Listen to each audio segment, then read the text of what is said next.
Well, good afternoon, everybody. Thank you for joining this session today on biologics for chronic sinusitis with nasal polyps, the who, when, why, and which one.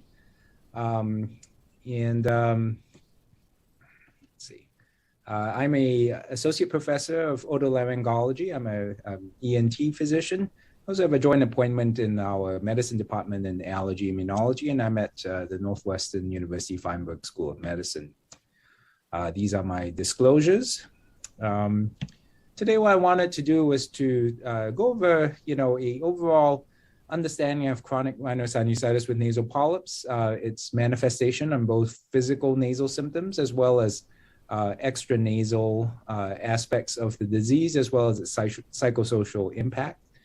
Go over best practice criteria for deciding between endoscopic sinus surgery, which is an important treatment modality for us, as well as biologic treatments, when systemic corticosteroids can be used or should be used in patients, and also be able to differentiate between a lot of the new and emerging data on biologic treatments for chronic sinusitis with nasal polyps, using data available from clinical trials, as well as some of the post-clinical trial analyses. Start by understanding chronic sinusitis with nasal polyps. I'm sure many in the audience are very familiar and comfortable and probably treating patients with this disease.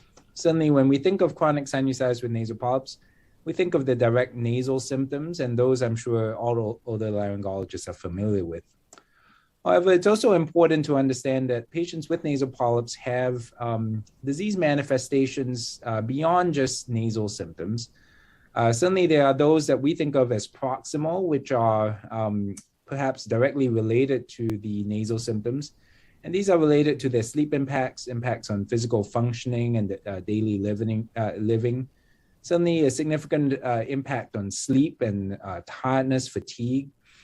In interviews of patients with nasal polyps, there's also significant impact on emotional well-being, treatment, meaning the effects of both medical and surgical treatments, impacts on direct physical symptoms, as well as physical symptom impacts on social life, impacts on work, and just overall impacts on feeling well, and irritability and annoyance, I think are things that patients with nasal polyps frequently will discuss. There's also a significant economic impact of the disease. Estimates suggest that in the United States, the total economic cost of patients suffering with nasal polyps is in the range of $6 billion. They're both direct as well as indirect costs, including a significant amount of missed work because of the symptoms of disease, as well as due to perhaps physician visits, are also a significant impact on patients. For the individual patient, the average cost of nasal polyps exceeds $15,000 a year. Certainly, the other things to consider are a lot of these studies were done prior to COVID, and if you understand have met patients with nasal polyps, some of the symptoms that these patients have certainly also mimic some of those that may be seen in COVID, and there's certainly a new social stigma that exists for patients exhibiting these symptoms because of some of the other ongoing pandemic-related impacts. We had some interest in measuring patient impact of disease, and have recently published our analysis of a patient reported outcome that can measure patients with nasal polyps. We had developed this extensively with input from patients with nasal polyps, which was quite different from some of the development of, say, like the SNOT-22, which was developed with patients with sinonasal complaints in mind, but didn't specifically include patients with nasal polyps. And what we find is that a 12-item patient-reported outcome measure seems to be able to measure disease impact on patients with nasal polyps. The areas that it covers are physical symptoms, and these are the physical symptom items, sensory impairments, in particular, it's problems with the impact of CRS with nasal polyps on sense of smell, as well as the psychosocial impacts, which I briefly mentioned earlier. We think that with just 12 items, we can concisely, validly, and reliably measure the impact of CRS with nasal polyps on patients. We also did find that it is highly correlated with the SNOT-22, which is certainly widely used in the field. When we think of chronic sinusitis with nasal polyp burden, it's also important to understand that very frequently patients with nasal polyps may have other comorbidities. The common comorbidities are AERD in the American context. The Europeans like to call it NERD or NERD, but in America, NERD has some negative connotations, and so we don't use that acronym as much. But upwards of 28% of patients in tertiary care series have AERD concurrent with nasal polyps. Asthma is also a common comorbidity. Upwards of 70% of patients with nasal polyps can have asthma. And that contrasts with the variety of chronic sinusitis who doesn't have nasal polyps. The prevalence of asthma is certainly lower in CRS SNP patients. Allergic rhinitis also does seem to be higher amongst patients with nasal polyps compared to patients without nasal polyps. But it's also important to note that none of these conditions are comorbidities are universal amongst patients with nasal polyps. A quick word again about AERD, just because we suddenly find that AERD is present in a significant minority of patients with nasal polyps. This manifests as a hypersensitivity to aspirin, but also other NSAID family medications. These patients tend to get nasal or respiratory symptoms whenever they take any of these COX-1 or COX-2 inhibitors. In general, we find that these patients with this AERD comorbidity have more difficult to manage asthma, as well as difficult to manage chronic sinusitis with nasal polyps. They have more frequent anosmia, and also surgical recurrence post-surgical recurrence of the nasal polyps is more common. Nonetheless, prior to the introduction of biologics, frequently aspirin desensitization was used in these patients, and this was frequently used after a sinus surgery in order to maximize the effect and durability of the effect of endoscopic sinus surgery. I'm just going to switch gears a little bit and talk a little bit about the pathogenic and molecular drivers of chronic sinusitis with nasal polyps. We've studied this quite extensively in the lab. And certainly what we find is that type 2 inflammation is a prominent target in chronic sinusitis with nasal polyps. Type 2 inflammation certainly exists in an ecosystem. I would say there isn't just one cell or one cytokine that seems to cause all the cellular and pathogenic effects of type 2 inflammation. There are, in these conceptual diagrams, there are what seem to be upstream activators and downstream mediators of disease. But I would say sometimes in a disease that is chronic, it is a little unclear what may have been the initiating factor, but we certainly see aspects of all of this ecosystem of inflammation present in type 2 inflammation. And these include certainly upstream cytokines such as TSLP, especially presence of cells like ILC2s, mast cells, Th2 cells, downstream abundance and prevalence of eosinophils within nasal tissue, downstream evidence of epithelial activators, epithelial activation, as well as B cells and IgE production are certainly visible.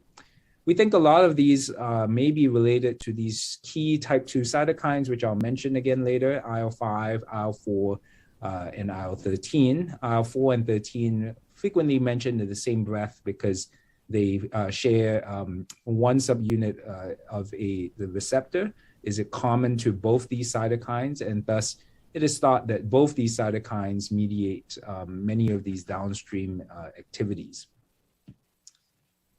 Type 2 inflammation is, as mentioned, associated with these different cell types, but it's also important to understand these different other types of inflammation that are now well studied in human disease. There's type 1 inflammation, which is characterized by M1 macrophages, NK cells, Th1 cells. The primary cytokine of that is interferon gamma. We do see this slightly more frequently amongst patients without nasal polyps, but that said, chronic sinusitis with nasal polyps especially is quite heterogeneous. There's also type 3 inflammation, which is characterized by the key cytokine IL-17, and this can be associated with neutrophilic inflammation. In CRS, we more frequently associate this with purulent nasal discharge. So once again, in chronic sinusitis, with nasal polyps, type 2 inflammation is the predominant and most common inflammatory profile. It is associated with more frequent asthma as well as allergic rhinitis. Chronic sinusitis without nasal polyps or CRS SNP is much more heterogeneous. We do find a significant minority have type 1 inflammation. We also see elements of type 2 inflammation. It does have some of the comorbidities that are present, asthma, allergic rhinitis, but it's certainly not a yin and the yang phenomenon. There's certainly significant overlap between these two major phenotypes of disease, but certainly in the Western world, chronic sinusitis with nasal polyps is very frequently a type 2 inflammatory process.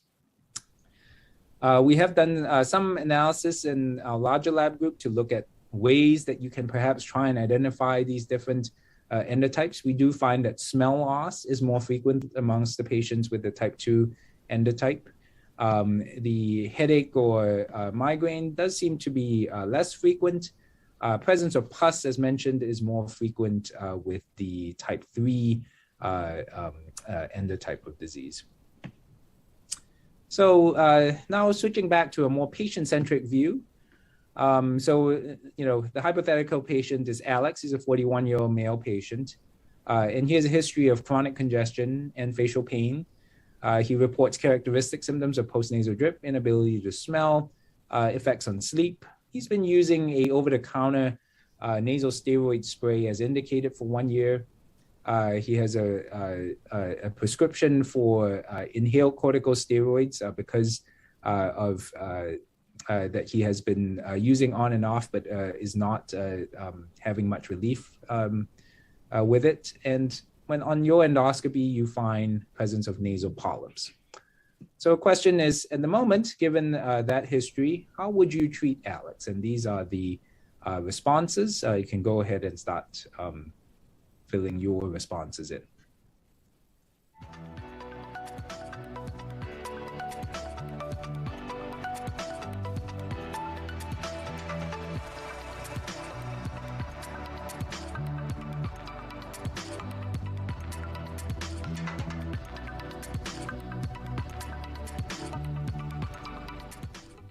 Okay. In terms of the responses, seem like a majority of people seem to be using a short course of oral corticosteroids as well as a nasal steroid spray. Now we'll go over the medical and surgical management options and what is the evidence for each one of them. Certainly, in terms of first-line standard of care medical management, there's consensus that use of nasal saline irrigation may confer some benefit. I think this is a low-cost option and certainly can be helpful for managing some of the symptoms. Intranasal corticosteroids, such as nasal sprays or this exhaled delivery device, can be helpful. There can certainly be oral steroids as well, and that can be especially useful for patients with nasal polyps. And there can be antibiotics can also be an option for treating patients with nasal polyps. Although admittedly, the evidence for antibiotics in patients with nasal polyps is relatively limited, but there is a randomized control trial showing a small benefit, in particular using doxycycline. Certainly for patients with nasal polyps, a new treatment option is this exhaled delivery system, fluticasone. This was compared against placebo, was approved in 2017 based on a phase 3 study, which included 323 patients with moderate to severe chronic sinusitis with nasal polyps. The study suggested that polyps reduced in size they used a 0 to 8 polyp scoring system, and it reduced in size in the fluticasone treated group by 1.3 points compared to 0.6 points in placebo. About 25% of patients had their polyps eliminated by week 24 or 6 months on this treatment compared to 8.7% in placebo. The SNOT-22 scores in the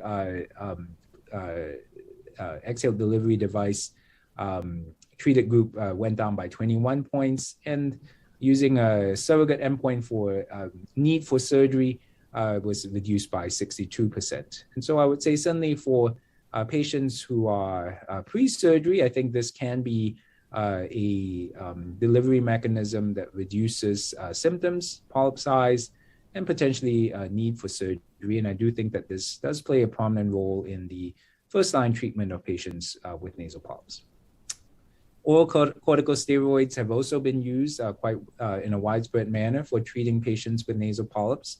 There's reasonably good evidence that it is effective in reducing nasal polyp size as well as symptoms. Because of some specific contraindications in diabetics and glaucoma patients, they do have to be used with some caution. You do have to screen for these comorbidity presence before initiating patients on this short course of steroids. Generally, I would say most practitioners use a relatively short course in the range of 2 to 3 weeks in combination with topical nasal sprays or nasal saline irrigations in treating patients. Use of oral corticosteroids certainly is associated with both side effects as well as long-term consequences. Some of this analysis is best gleaned from the asthma literature. In studies that have looked at asthmatics, large numbers of asthmatics compared to asthmatics who were not managed with oral corticosteroids, we find that there are associated side effects that one has to be certainly cognizant of. Certainly weight gain, sort of type 2 or at least poor glucose tolerance starts to show up in these large studies. Certainly most concerning at the other end of the spectrum are things like osteoporosis and fractures, that the hazard ratio was 3 compared to those who never saw corticosteroids. Certainly there's also elevated risk of things like cataract that one has to be cognizant of. And some of these effects start to kick in at relatively low doses of steroids, totaling 1.2 to 2.5 grams, which is not too hard to hit even with relatively short courses of oral steroids. So anyway, this patient was prescribed a short course of oral corticosteroids initiated on this exhale delivery device, and 60 days later he comes back to your office. He says that the oral corticosteroids seem to help with the postnasal drip and inability to smell, but after he's completed the treatment, the symptoms seem to have regressed. At that point, a CT scan was done in your office, and you find that there's extensive opacification of the sinuses. At which point, the question is, what are you going to follow-up treatment for Alex with? He still seems to be quite bothered by the symptoms that are present. And these are the options.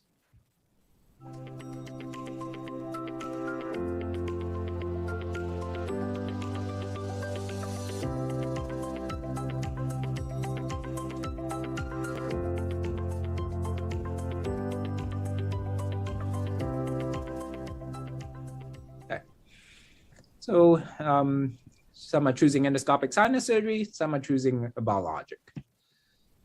And so I would say certainly at this point, the discussion of the role of endoscopic sinus surgery is important. I think it's important to understand what is the evidence we have for endoscopic sinus surgery. Certainly, endoscopic sinus surgery provides fairly quick relief of the nasal airway obstruction. It's also thought that after endoscopic sinus surgery, it provides a mechanism for intranasal corticosteroid delivery. Nowadays, certainly around the time of surgery, there are also, as well as after surgery, it does open the avenue for some of these steroid-eluting implantable stents. There are two versions. One is one that can be used at the time of surgery that elutes corticosteroids over the relatively short haul. And then there are versions of steroid-eluting implants that elute steroid over 90 days. And there does seem to be evidence that it can reduce need for repeat surgery. We've been interested in this question. We've done some studies looking at some of our own patients before and after endoscopic sinus surgery. And this is a series that we recently published of 94 patients with nasal polyps.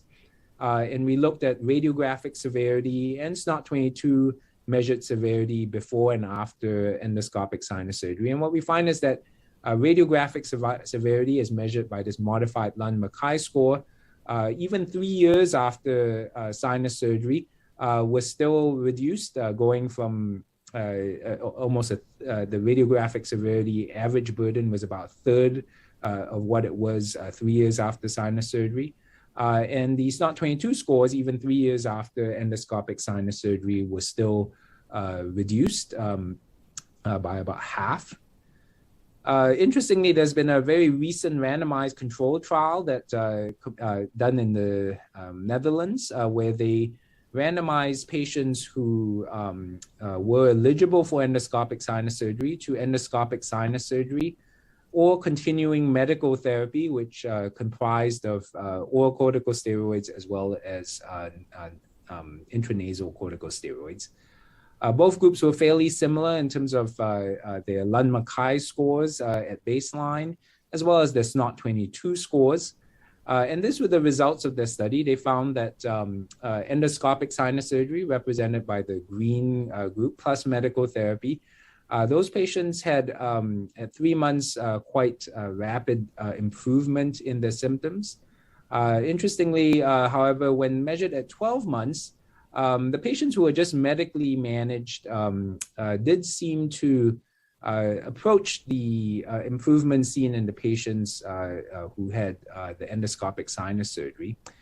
Some of this has to do with how this data was analyzed, which I'll mention later, but it did suggest that both forms of treatment, endoscopic sinus surgery plus medical management or medical management, were effective. However, one has to consider some of the limitations of this study, which were that the patients who were managed with just medical therapy used more oral corticosteroids. They had a total of 587 milligrams of corticosteroid use compared to those who had the surgical therapy. Endoscopic sinus surgery obviously is difficult to mask. These patients could not be blinded to the treatment type that they got. In this study, they used an intention to treat analysis, and 20% of the patients who were randomized to the medical therapy group crossed over to the endoscopic sinus surgery group by the conclusion of the endpoint, which was 12 months. But yet these patients were still considered and analyzed in the medical therapy group, and how much that is affecting outcomes remains to be debated. But certainly 20% of those patients crossed over. In the study, they were unable to show a difference in a general quality of life measure. And that general quality of life measure is used frequently to determine cost effectiveness. And so because the medical and surgically treated groups didn't have differences in this general quality of life measure, they didn't show any difference in this overall quality of life. You could argue that 12 months is also a relatively short follow-up period, and that perhaps later time points should have been considered. But I would say in terms of a randomized controlled study, this probably is the best available evidence we have in terms of the efficacy of endoscopic sinus surgery. It's also important to understand that nowadays, when we say endoscopic sinus surgery, it's not just endoscopic sinus surgery and, see you later in a year. It's also frequently paired with ongoing intranasal corticosteroid use after surgery. A lot of us like to use corticosteroids administered in irrigations and not just nasal sprays nowadays. And the best available evidence for this comes from Richard Harvey's group, where they randomize patients after endoscopic sinus surgery to either a mometasone spray like Nasonex or a mometasone irrigation. And what the study showed was that the average symptoms as measured by the VAS, nasal blockage, as well as nasal drainage seemed to be more significantly improved in the patients who received the mometasone irrigations. And I would say, generally speaking, after endoscopic sinus surgery, it's my preference to recommend patients use a intranasal corticosteroid irrigation in order to maximize improvements. In terms of analyses looking at, how do you break even, this choice between oral corticosteroids and surgery, a few people have done these break-even analyses, and it suggests that the break-even analysis for choosing endoscopic sinus surgery over continuing to use oral corticosteroids occurs fairly soon, as early as one course of corticosteroids. And it does also perhaps, because of the sort of effect of comorbidities on surgical outcomes, the number of courses of corticosteroids needed per year at which the risk of medical therapy start to exceed the risk of surgery does vary. The less comorbidities you have, so if you just had nasal polyps alone, one can argue that you might do better with surgery much earlier on, whereas if you had a lot of comorbidities, such as asthma and AERD, you might want more corticosteroids before choosing the surgical management option. So for that patient who has already had one course of corticosteroids, the choice for sinus surgery versus more corticosteroids may be fairly clear. Choosing more corticosteroids may not necessarily be a good choice for Alex just because of that risk of adverse events related to corticosteroids kicking in. So in terms of guidance, I think now there's certainly corticosteroids, there's nasal corticosteroids, there's surgery, and then now there's also biologics, which we'll start getting into. How do we start choosing which treatments for which patients, when to choose these patients? Sometimes we can certainly look at guidelines, and there are now a few guidelines that are available to help us choose them. One that is put out by Joe Hahn that was published in 2021 says that for this patient who has already had a course of oral corticosteroids, has already tried nasal corticosteroids, but still has inadequate management, what is your next choice? In this guideline, it says for the majority of patients, certainly sinus surgery is a reasonable next choice, as long as you understand that there is postoperative management with saline, steroids, steroids delivered in nasal irrigations are certainly reasonable next steps. If you, in these patients, if they're still failing and the patient still persists after sinus surgery, that's the time to start thinking about biologics, start to think about revision surgery, start to think about aspirin desensitizing your patients with aspirin exacerbated respiratory disease, start thinking about steroid implants. It doesn't really help you choose which one when. Certainly, there are some patients where surgery just is not a good option. That's not Alex, who's otherwise healthy. It may be the patient who is extremely ill, cannot tolerate a general anesthetic for surgery. It may be the patient who has very poorly controlled asthma, where surgery can be, or a general anesthesia can be a significant trigger for their asthma. It can be that patient who just has very fixed ideas or very fixed thoughts on the role of surgery and not wanting to pursue surgery. And in those patients, certainly considering a biologic may be prudent. There's also the European guidelines, or the EPOS 2020 steering group. They put out some indications for biologic treatments. These are generally considered for patients with bilateral polyps who already has had endoscopic sinus surgery. And then they are still further meeting some further criteria that suggest an anti-type 2 biologic could be helpful for them. And these are some of the criteria that they came up with. We can certainly look to the FDA, which is not always the best way to decide these things, but there are now 3 biologics that are approved for patients with nasal polyps. Their wording on their indications are a little bit different, and the targets obviously are different. Dupilumab, omalizumab, mepolizumab now are approved biologic treatments for patients with nasal polyps. The targets of dupilumab are IL-4 and 13 receptor. The target for omalizumab is IgE, soluble IgE. And the target for mepolizumab is IL-5. The indications sound relatively similar. They're indicated for adult patients with inadequately controlled patients with CRS with nasal polyps. The indication for omalizumab is also for adults, but with inadequate response to nasal steroids and as add-on maintenance treatment. The indication for mepolizumab is also for adults, and it just says with nasal polyps. All of these are backed by fairly large randomized placebo-controlled trials, which I'll go over results. Safety, I would say, generally was quite similar for the nasal polyp studies. And generally, these were safe medications without any severe adverse events seen compared to placebo. There is also now another euphoria guideline. This one, I would say, is certainly the most permissive guideline. This one says, indications for biological treatments are presence of bilateral nasal polyps can be considered in patients with history of surgery or no history of surgery. And these are if they've had a history of surgery, you maybe need less of these.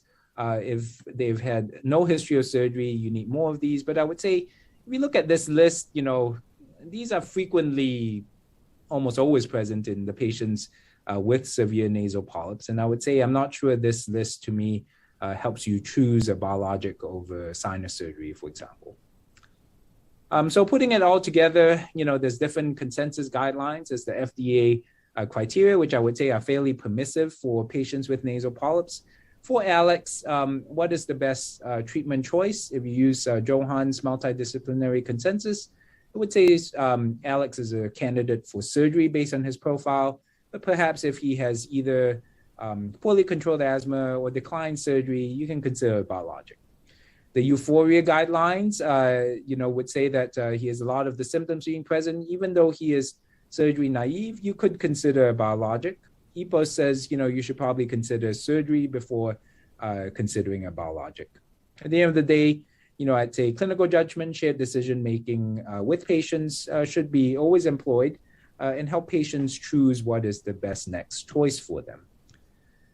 So now I'll get into the biologics, which ones, what is the data, and how does one choose? And I would say there's no easy way to help one choose, but sometimes understanding the data backing each of these biologics helps you choose what biologics for which patients.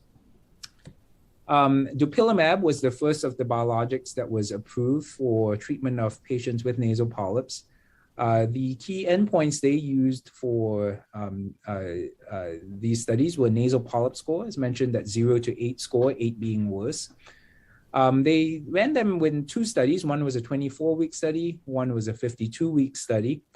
And what they found was that nasal polyps in this 24-week study shrank. Certainly 6 months out, they were certainly about 2 points smaller than the placebo, which didn't change much. If they stopped treatment in this 24-week study, there seemed to be some regrowth of the polyps.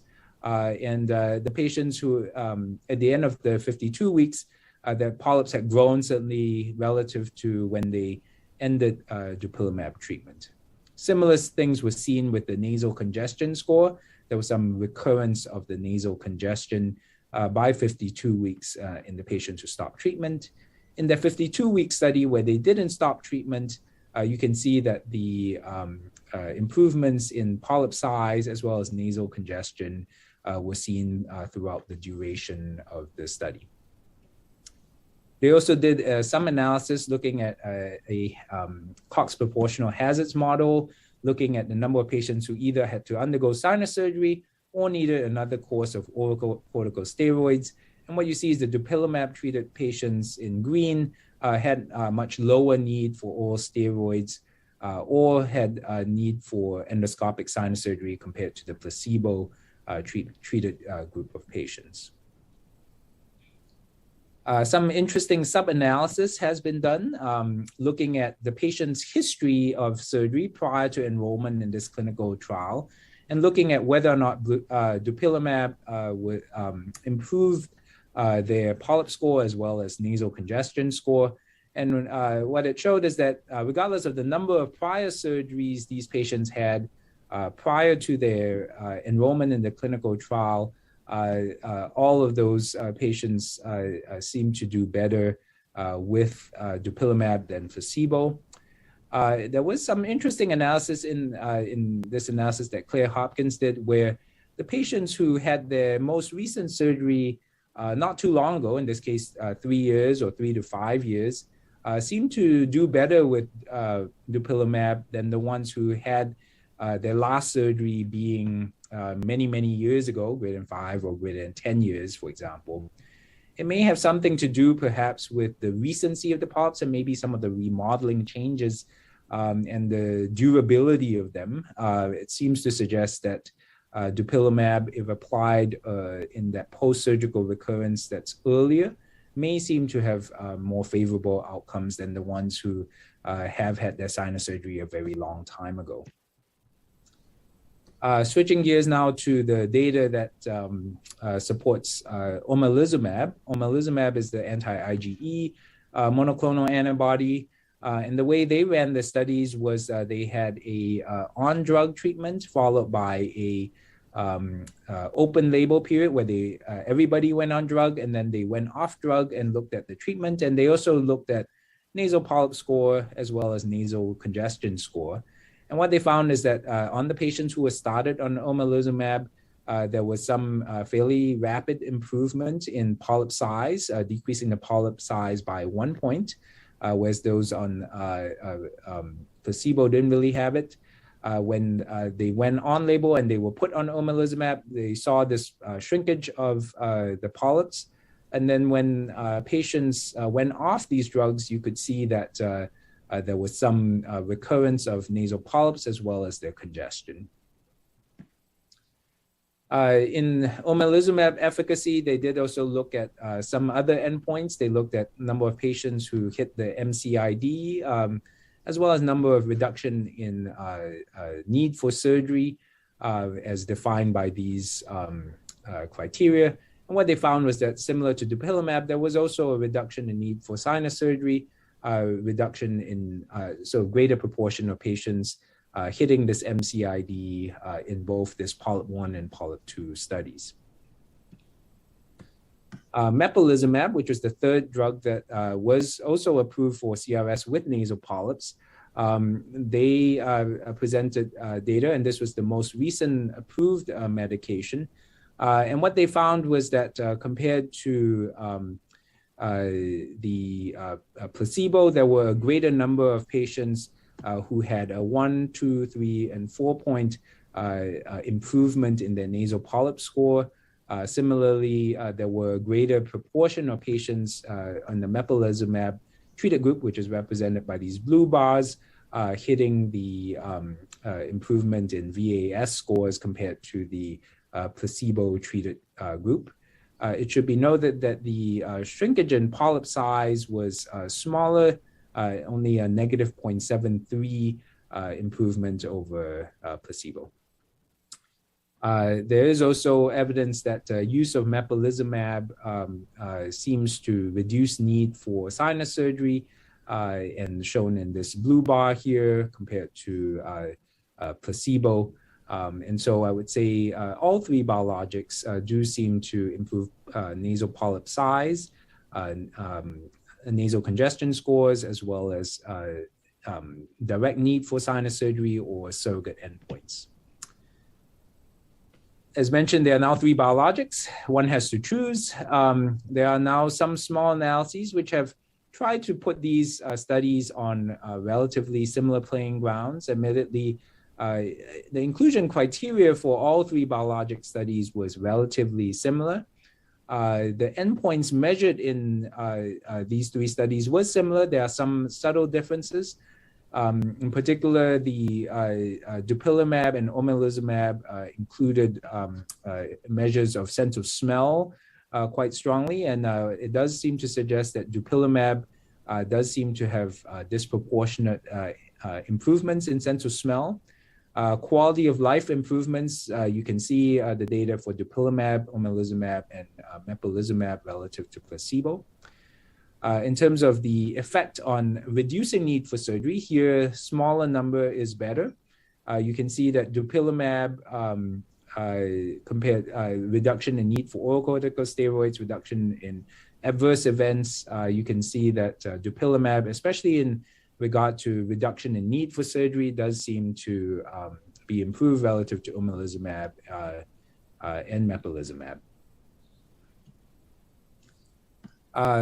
In terms of trying to put those key endpoints on the same field on a numeric manner, nasal polyp score in the direct comparison of dupilumab to omalizumab does seem to the nasal polyps seem to be shrunk more with dupilumab relative to omalizumab, on average a 1-point difference on this 8-point scoring system. Nasal congestion scores also seem to have a statistically significantly greater improvement on dupilumab relative to omalizumab. Loss of smell scores also a relative reduction on dupilumab relative to omalizumab, as well as objectively measured sense of smell on the UPSIT score. This is not the end of the biologics. There will be more biologics coming down our pipeline. As these are completed, we will have further biologics to choose from. Hopefully, more of them will be improved. Obviously, these are still in studies. But just pointing out that there are at least 3 further biologics that are being studied in chronic sinusitis with nasal polyps. We will have to see what the results of these and decide where they fit into our treatment algorithm. And these are the anticipated completion dates that these biologics will finish their studies. And so I think this choice of biologics question will only be more complex, and hopefully more studies trying to give us clinicians ability to understand the relative improvements, aspects of disease that they are particularly good at treating will be important to help us choose which biologics. So we're going to switch back again to a hypothetical patient. Patient Samantha, 42-year-old female patient, has a previous diagnosis of chronic sinusitis with nasal polyps.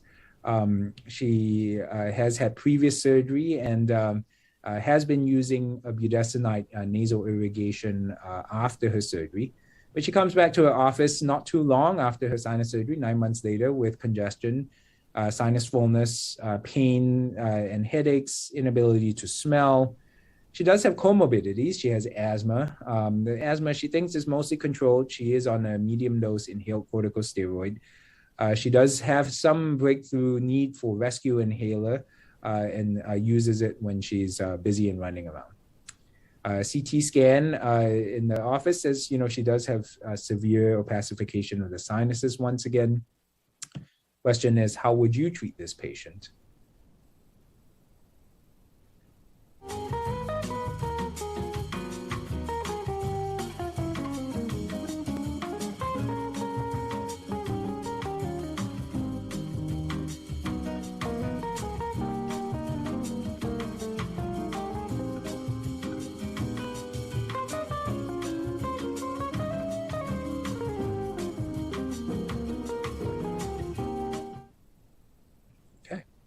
Some people would say still worth a trial of steroids.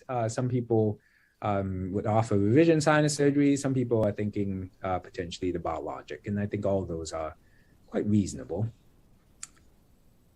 So yeah, I think certainly the algorithm for treating patients has evolved quite a bit. In the past, we had this algorithm where it was just, if they had tried a nasal irrigation, they had intranasal corticosteroids, we could try them on a oral corticosteroid.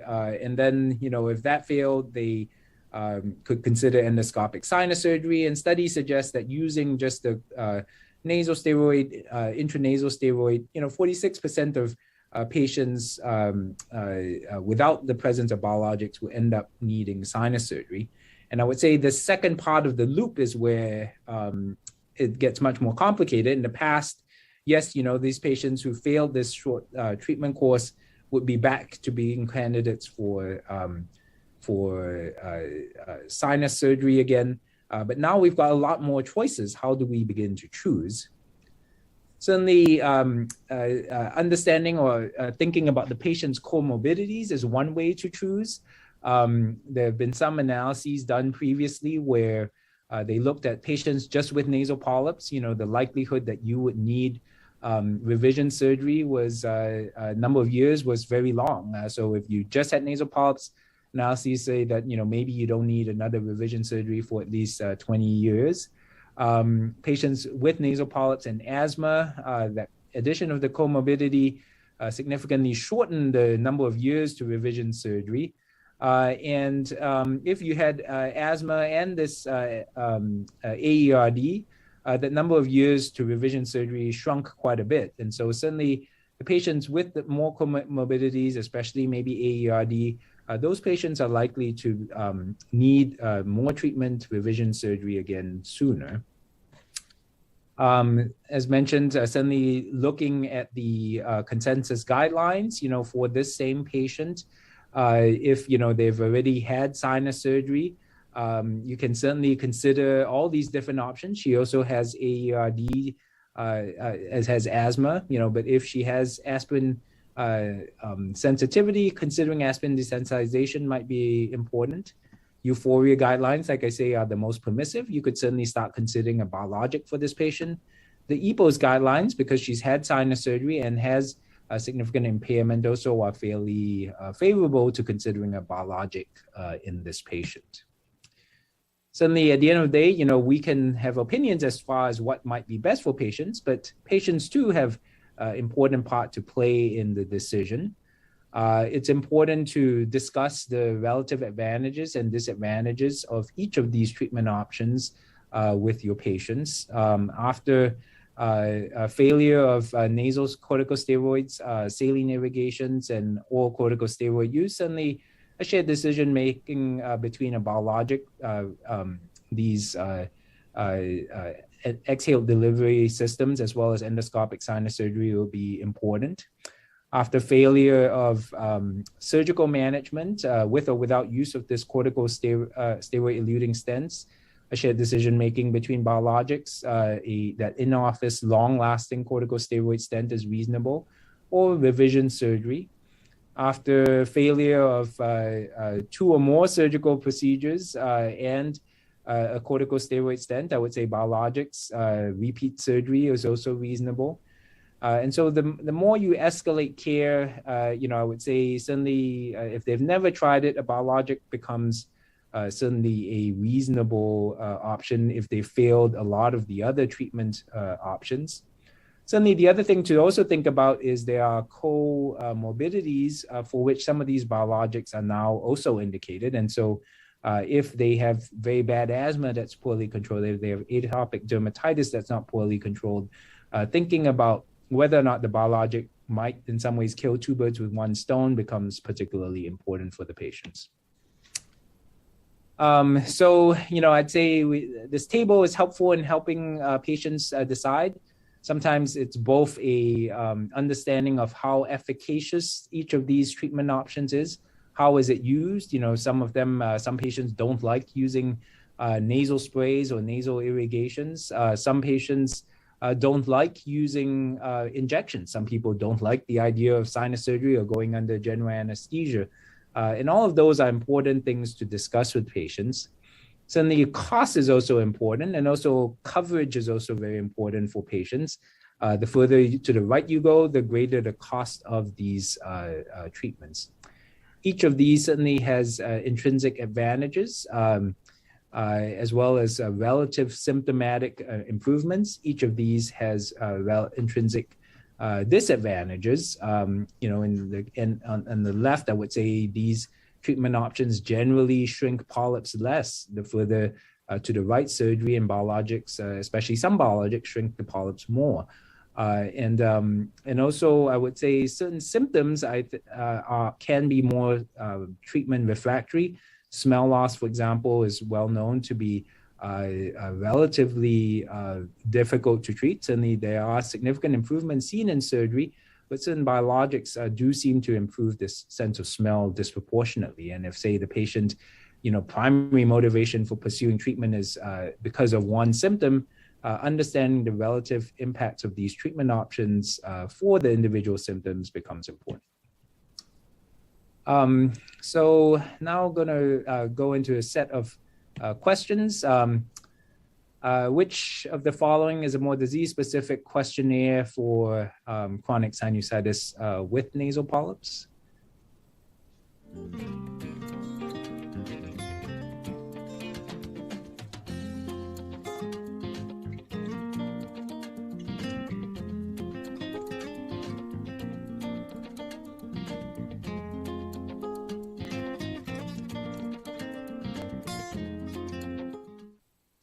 Yeah, SNOT 22 certainly gets a lot of responses. I think certainly that's a disease-specific one, whereas the others are more general quality of life measures.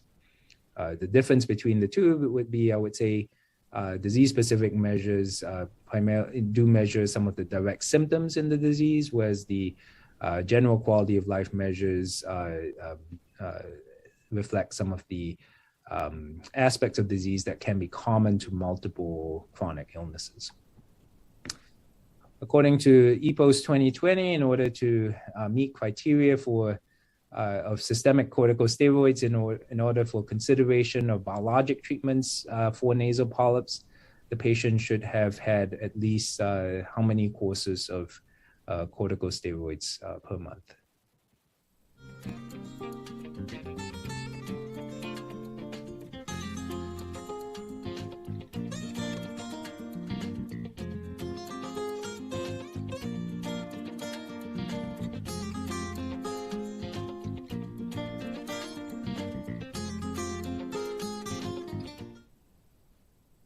A little bit all over the place in this one. I think actually the EPOS criteria is a relatively permissive one. It's a relatively low number of corticosteroids per year.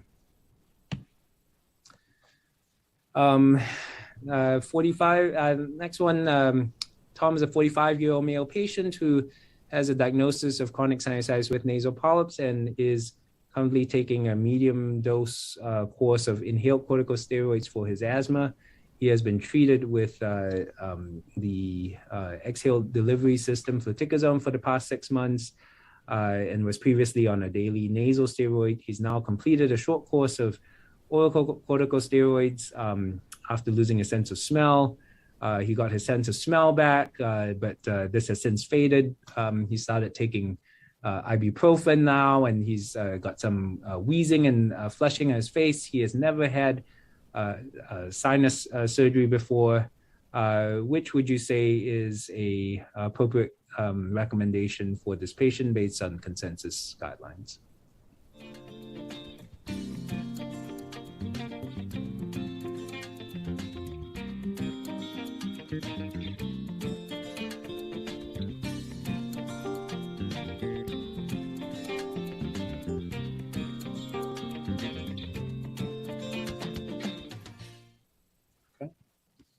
Certainly the endoscopic sinus surgery or biologics are reasonable. Some of it depends on which consensus guidelines you're using. There are now several. Sometimes I think, one has to go over each of these and decide for yourself which set of guidelines seems most reasonable to your practice and your patient population. Lastly, in a indirect comparison of available biologics, as mentioned, they've never been compared head-to-head. Which therapy demonstrated greatest effect of improving sense of smell and reduction in SNOT-22 scores, need for sinus surgery, and need for oral corticosteroids versus placebo.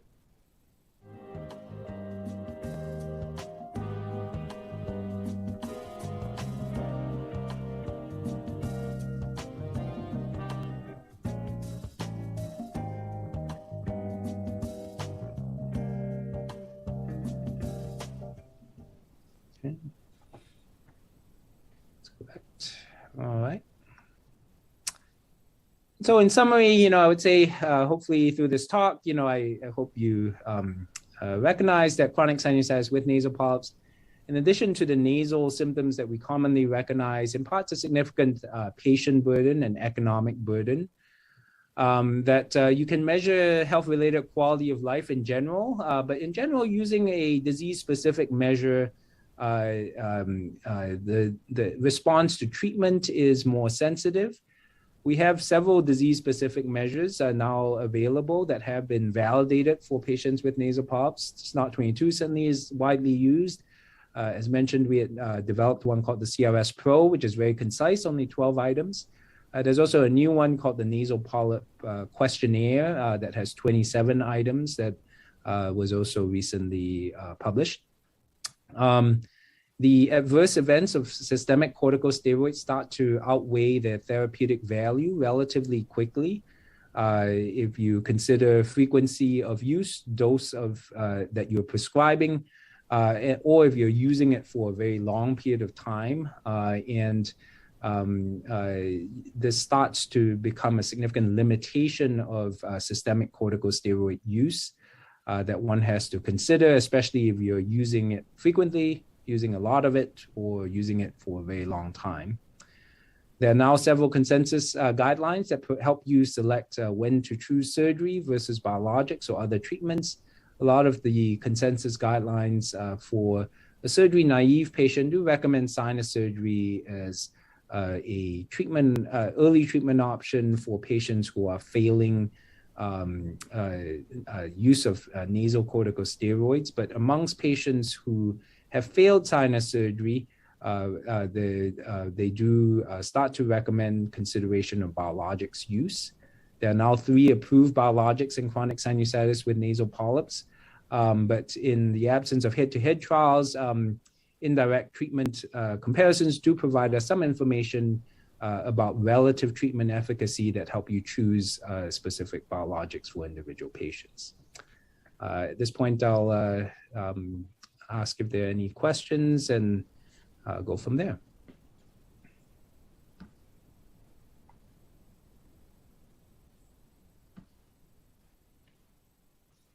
Should I use the questions in the question room?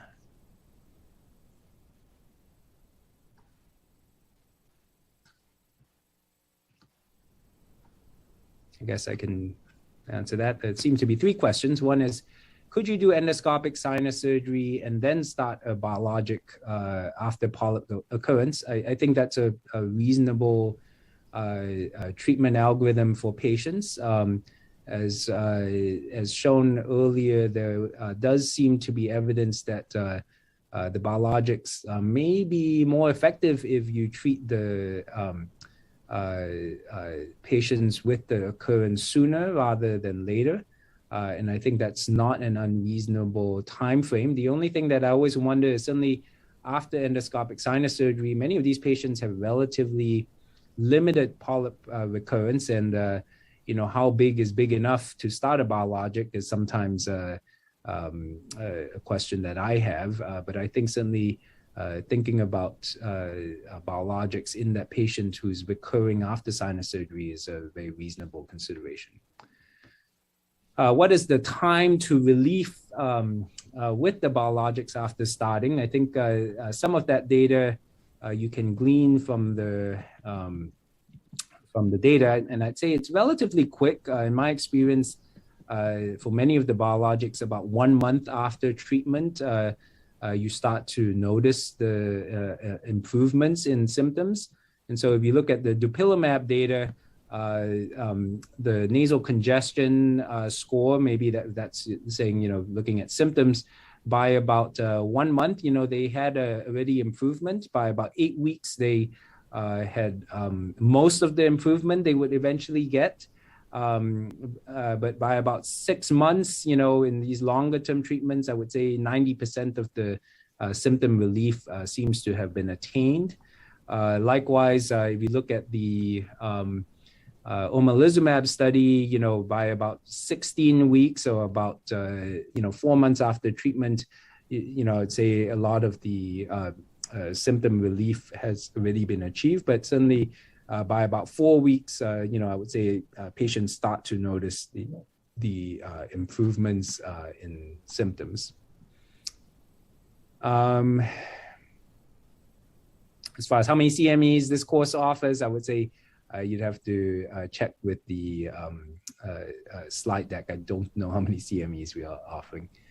Individual costs of biologics, I presume this is entirely United States-based audience, just because I know they vary across the world. I would say it's quite variable. And obviously, with like all things cost-wise in America, it really depends on the out-of-pocket costs are very variable. But in terms of list prices, my understanding is the dupilumab and mepolizumab are in about the $30,000 range per year, whereas omalizumab is in the $8,000 range. And so there is a cost differential, but in terms of out-of-pocket costs, it's very variable across patients. Are the biologics safe in pregnancy? I would say all three, to my knowledge, have class C indications, so they've not been studied. But I think some of them have had some limited data of use in pregnancy that are available. And to my knowledge, nothing that says they are extremely teratogenic or toxic, but certainly all of them have class C indications, and generally use in pregnancy is not well studied enough for us to draw conclusions.